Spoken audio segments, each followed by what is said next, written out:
Welcome back to another episode of Landscape and Garden Secrets, Tips from the Pros with Sterling Landscape. Today we're going to take you through irrigation and sprinkler systems. We're going to show you how to turn them on and how to make some repairs. We're also going to show you some, or go over some practical applications of how, when, and what to water. So we'll take a little bit of the mystery out of it. We're going to teach you how to apply the right amount of water to your lawn and your shrubs and your trees in spring versus summer versus fall, how much is necessary, and even perhaps how overwatering creates issues for you in your landscape. So when we come back, we'll get this water party started. Landscape and Garden Secrets, Tips from the Pros at Sterling is brought to you by Basilite Concrete Products, working with you to increase your home's livability for entertaining and relaxation. Idaho Patio, your premier source for outdoor living products and services. Idaho Patio, going above and beyond. Cloverdale Nursery, providing sod, turf, grass plants, trees, and shrubs to the Treasure Valley area. International Stone, the premier provider of natural stone from all 50 states and the world. Silverline Systems, concrete beautification and home organization. And by Sterling Landscape Design, Construction and Maintenance. Whether you want a full backyard makeover or a personal gardener to keep your flower beds, there is no project too large or too small. It's no wonder that our customers and design partners are singing our praises.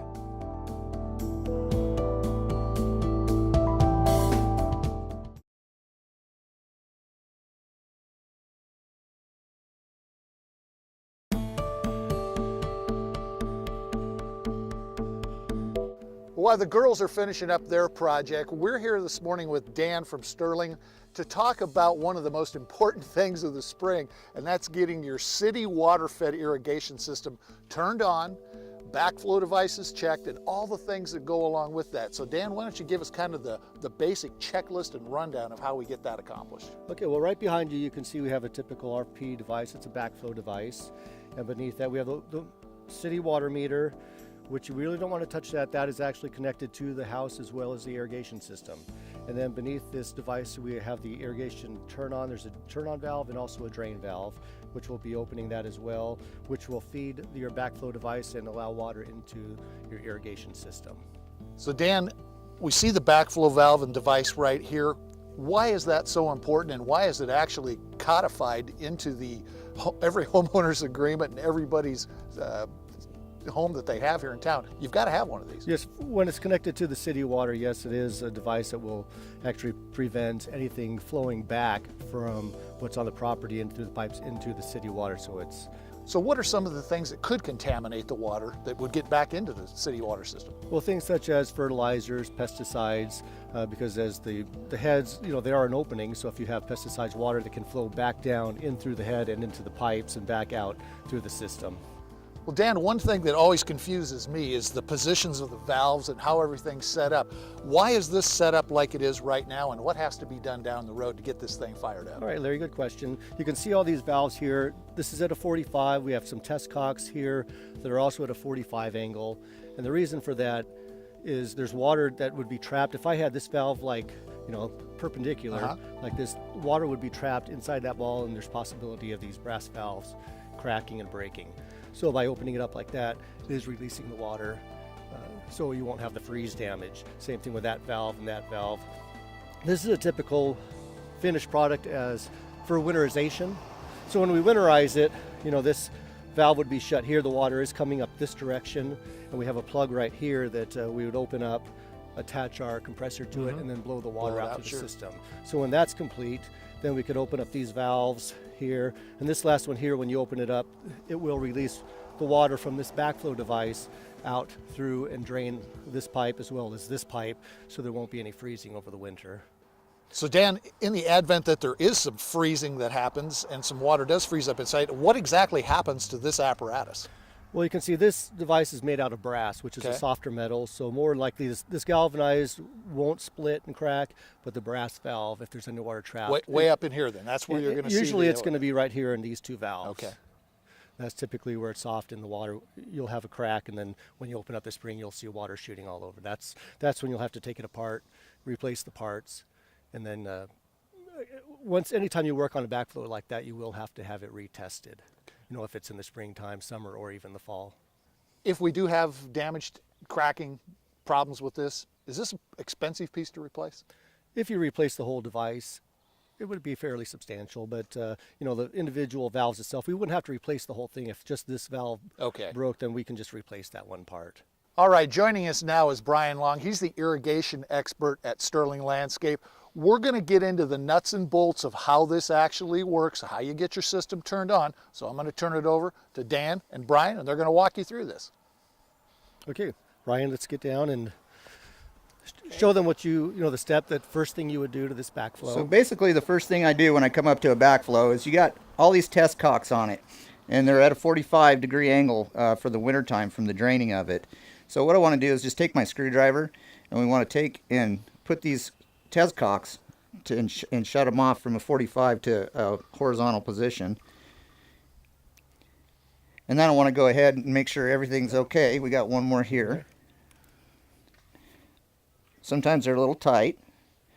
Now that I got that done, I want to look down into my tube. There's a main angle valve and a drain valve. And the drain valve is always open from the winterization from the winter. So we want to first and foremost make sure that that is completely shut off. And once we shut that off, we can go ahead and take our ball valves and make sure that those are open all the way. And then we can go ahead and turn our main angle valve on, which is your main water supply to your irrigation system. And we want to open it up very slowly because there's a lot of pressure that releases through your irrigation system, so we don't damage any of the pipes. So once we do that, we open it up very slowly, and the water's going to go through the double check to your irrigation system. Okay, and then do you open up that valve, like you say, you open up slowly, and how do you know if there's any leaks or anything? Basically what I do, Dan, is I always take my meter key and I go ahead and just kind of listen for it. As soon as it stops running, you try to listen for any kind of leaks that's throughout the system. You can kind of hear it. It acts like a little megaphone once it stops. And then once the water does stop, then we are ready to go through the irrigation system. Correct. We're ready to go ahead and start checking valves and turning on the system. Sometimes these valves are at weird angles. It's hard to get the key on, and sometimes if it's so bad, then you actually have to dig up this 4 to 5 foot hole and redo and re-straighten it. So it's kind of hard. I think we've got it on all the way now. Yeah. How much of this can the normal homeowner do by themselves? I think the homeowner could do all of it by themselves as long as they have the key. A long enough key. A long enough key. You just need a flashlight to be able to see down in the hole to get on the valves, and then also a screwdriver to make sure none of these valves. This one's leaking a little bit. So we may have to replace that if we can't get it stopped. That's a good point. And then they just need to make sure that they don't have any leaks. They have to make a repair. If they do have a repair, then they do need to call a professional and have it repaired.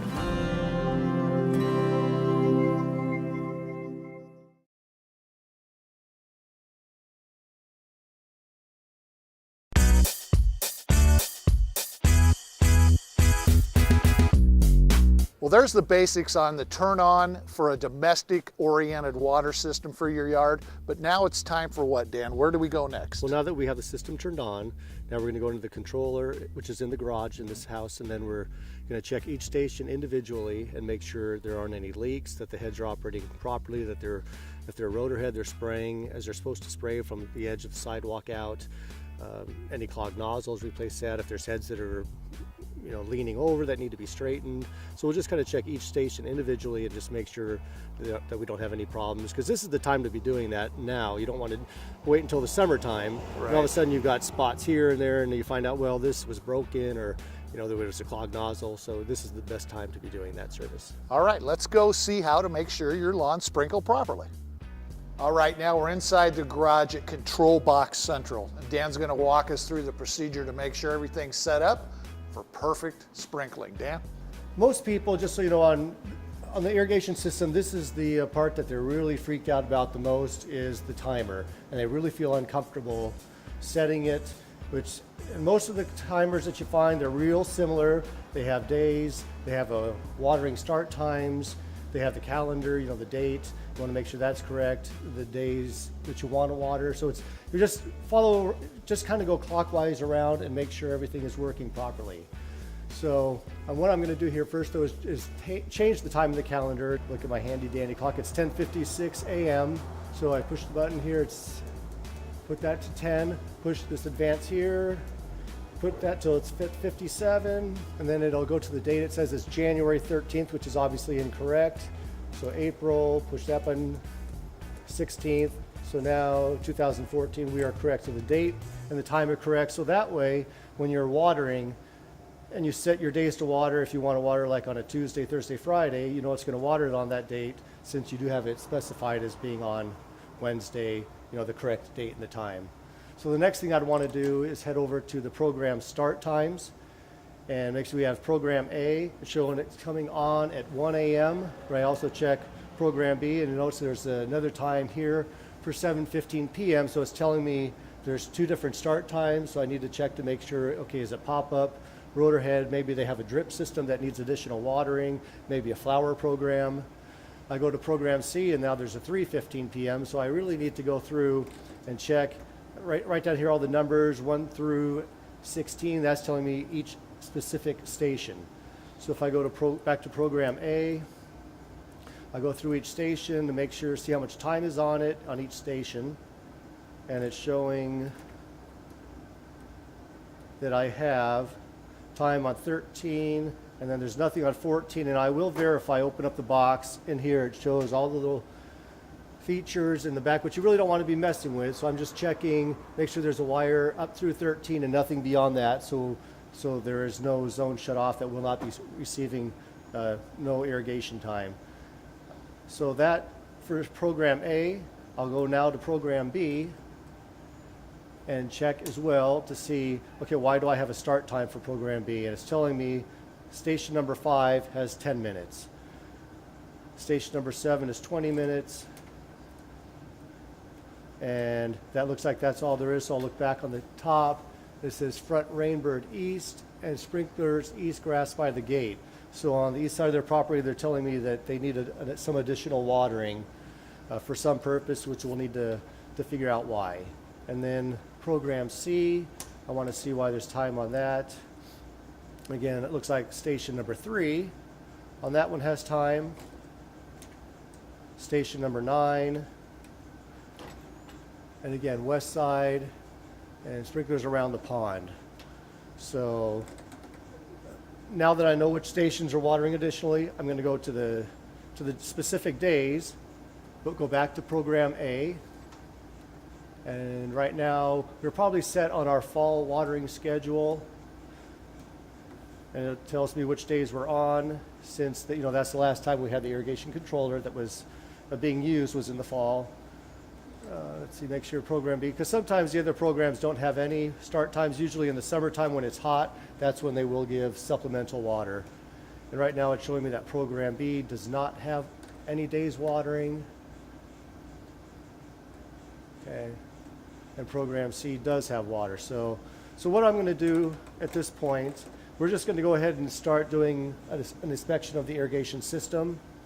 We're going to go to station number 1, and on this particular controller here, you just put it to number 1, press the start, and you see the light blinking, and the water will be coming on, and we'll be able to check that system. When we're completed with that one, we'll shut it off and go to number 2 until we get through all 13 stations. Okay, Brian, so we're continuing with our inspection of the irrigation system, and we notice here comes on station number 3, and we notice that there's some things that are not quite right here. This yard had just been re-landscaped recently, so obviously the irrigation system is not fitting with a new landscape. So let's walk through it, and you tell us what you see that Right, Dan. The first thing I see right now is this head is at a complete almost 45 angle, and it's not getting the proper movement and flow that it needs to do to go out to the yard to do the job. Also, I notice it's at a quarter angle nozzle, which basically isn't getting this plant material right here. So what we want to do is, we'll just go ahead and take a flag. We'll flag this one out, since we know we need to go ahead and straighten that up so it gets the right distance and everything, change the nozzle. It also looks a little bit high. It's a little bit high. Basically, it's a planter bed. Not sure if they're going to go ahead and put bark in here, but if they don't put bark, we want to go ahead and lower that down to where it's not a trip hazard. I noticed you have a head over there on a riser. So what would we be doing with that? Yeah, we'd go ahead and eliminate that, Dan, being that everything's low profile now. What we could do is go ahead and just get rid of that riser and go ahead and probably, I would Just suggest, lower it a little bit? Or I would actually suggest putting a 12-inch pop-up in, Okay. you know, for future growth for the plant material. Sure. And then I'm noticing over here in the corner that we've got a nozzle that's actually hitting the house. We want to go ahead and flag that and you know, put a different nozzle size on it to the correct nozzle size so it's not ruining the siding of the house. So Okay. I'm going to go ahead and flag that one out, or Jorge can go ahead and do it here. And then we'll just continue around, check the rest we'll of the go system. ahead and, we'll go ahead and check the rest of the zone here. Okay, so Dan, I noticed over here in the planter bed that there's quite a bit of puddling in this area.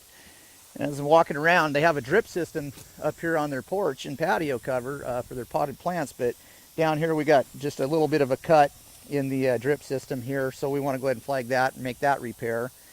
Coming on down here, looks like we've got another area that the drip system's been broken, and what that does is just we're losing a lot of pressure and creating a lot of problems here, so we need to go ahead and fix that. And also this head is completely shut off, so we'd go ahead and probably change that nozzle out so we have adequate coverage for the plant material. So look, okay, Brian, as we come along here, I noticed we have a couple pop-up heads for this planter bed. It's shooting out into the lawn. Just looking at the coverage, you know, it looks like that tree isn't getting as much water as it really should be getting. Could you explain why? Well, basically, Dan, as when this stuff's been installed, it was a lot smaller, and obviously it's grown over the years. And in this situation, what we could probably do is go ahead and install a drip system. And what that does is it allows enough water, adequate water, to get around all the plant material all the way around through the whole planter bed.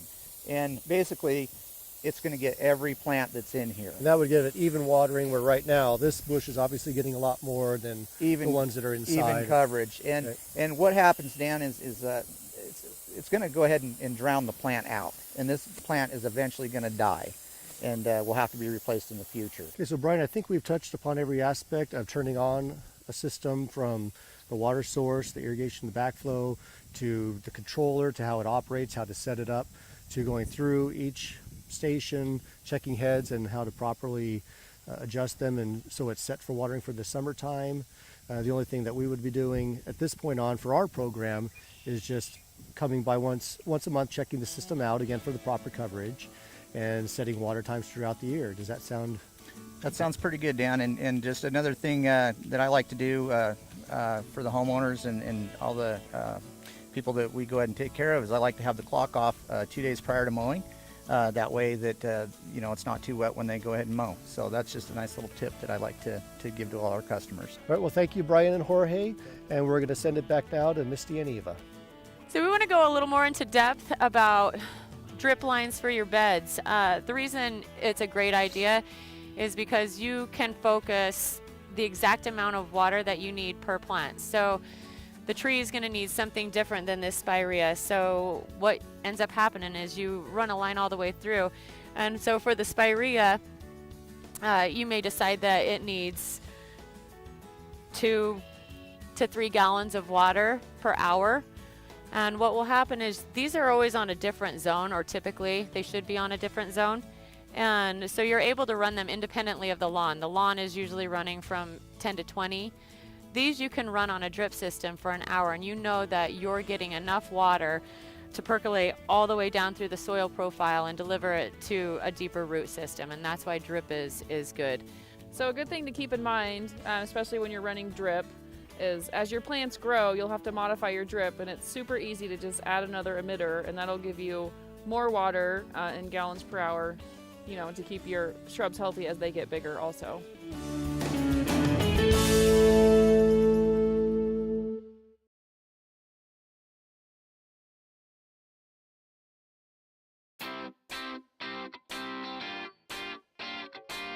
So now we're going to talk about watering our trees. And another common misconception about watering your large caliper trees is that your sprinkler system is giving them enough water or adequate water, and generally it is not. They're not. Can we follow over here?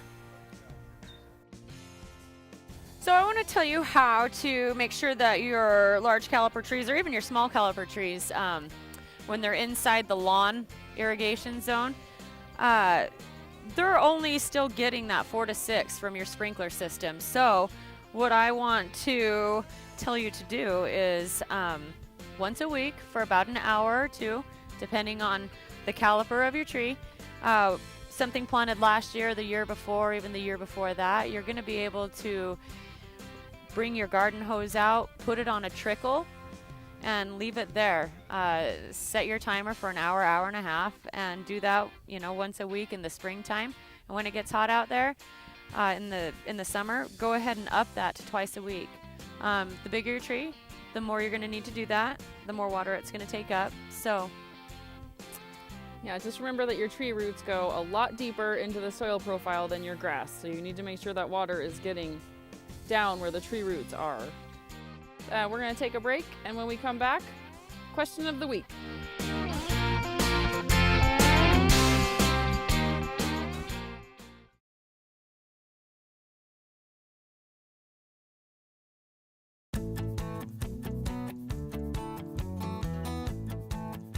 So we're back with our question of the week. Our question this time comes from Stacia, and she wants to know how to prepare her hydrangeas for the season. So it depends on what kind of hydrangea you have. There's a lot of different varieties, a lot of different species, and they actually have very different pruning needs. But for spring, I'll take you to what you can prune at this time of the year, and it's the hydrangea paniculatas, which are going to be like your PG or your limelight hydrangeas. They're going to have a panicle type flower like a lilac would. They flower on new wood, so you can trim them back if they need some shaping. And the other one is the arborescens, and that's going to be like your Annabelles, the big puffballs. You can take them back to shape them, and you can cut those back pretty aggressively. Landscape and Garden Secrets, tips from the pros at Sterling is brought to you by Basilite Concrete Products, working with you to increase your home's livability for entertaining and relaxation. Idaho Patio, your premier source for outdoor living products and services. Idaho Patio, going above and beyond. Cloverdale Nursery, providing sod, turf, grass plants, trees, and shrubs to the Treasure Valley area. International Stone, the premier provider of natural stone from all 50 states and the world. Silverline Systems, concrete beautification and home organization. And by Sterling Landscape Design, Construction and Maintenance. Whether you want a full backyard makeover or a personal gardener to keep your flower beds, there is no project too large or too small. It's no wonder that our customers and design partners are singing our praises. They just stand. I know, we're like, that wasn't good then? Is it okay? Your information was good, how was mine? Yeah. Less of this and like, okay. Is that what the hand means? No, cut. All right. Tell me when. Yeah, all natural.